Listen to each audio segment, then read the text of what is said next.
Hi everyone, it's Darlene. Welcome back for another card video. Today's card uses pattern paper, which I really don't do very often. I'm using this Inlaid Squares cover plate die by Neat and Tangled, along with the circle doodle background.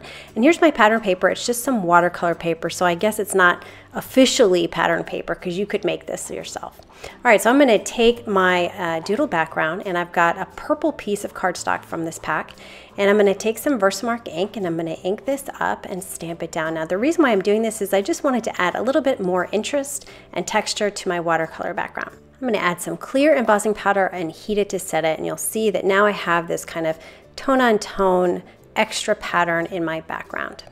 Because I want all my pieces to stay together after I cut my die, I'm going to run my die into my Big Shot with a dryer sheet.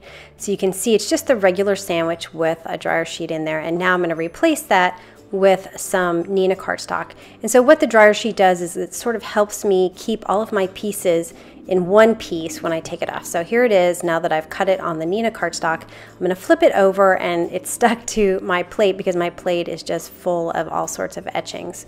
So I'm going to carefully remove this. So I got the outside done. You can see it's just inside A2 size. And now I'm just going to peel it off, and it came right off all in one piece. For the most part, I had a couple of little pieces that I just popped out of the die, and I was ready to go. I'm going to leave my die cut face down on my craft mat, and I'm going to take some Tombow Mono multi-glue, and I'm going to glue the pieces that I want to stay down on my pattern paper, which is going to be the inside of the square and the outside of the square.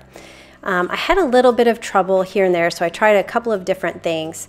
You don't want to have too much Tombow glue because it might seep, and if it seeps, then the parts that you don't want to stay on will stay on. You can see I'm having a little trouble with these tiny little pieces, and I'm going to get back to that in a second. But anyway, so I'm using actually the Tombow not only because it's really sticky, but because it will stay wet for longer and I have time to get glue on all my pieces here. So what I eventually decided to do was to hold it down with a paper piercer in my left hand and then dot it with my right hand. You can see how elegant this works, and I wish I would have come up with it sooner. But anyway, so once I get them all glued up, I'm going to take my pattern paper face down onto my inlay here.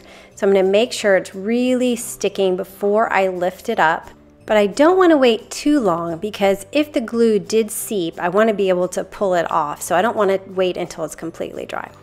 So you can see I'm using my paper piercer to sort of hold down the areas that I want to stick. So just in case maybe the die didn't cut right, they would still stay down with a little bit of pressure from my paper piercer. You can see it comes off pretty easily for the most part.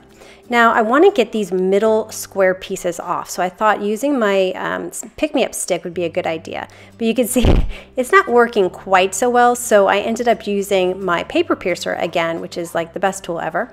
And I kind of wedged it underneath some of those pieces that were on the edge here, and that was easy to do. And as I went through this, I was trying to sort of lift it up, but then it didn't work, so I used my pick-me-up stick, but it was still hard to really get in there.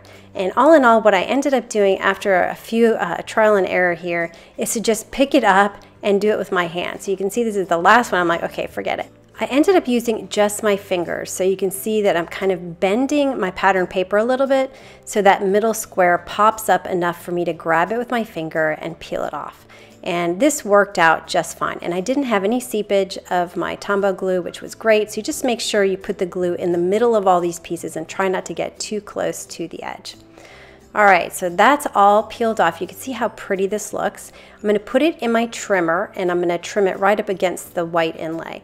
I have a very inexpensive Fiskars trimmer, but it has a wire down the middle, so I know exactly where it's going to cut, and I find this extremely helpful. So I'll link to that for you. I'm going to use a sentiment die since it's going to be hard to stamp on this. So I'm going to use the hand-lettered greetings die set by Simon Says Stamp. I'm going to use the thank you.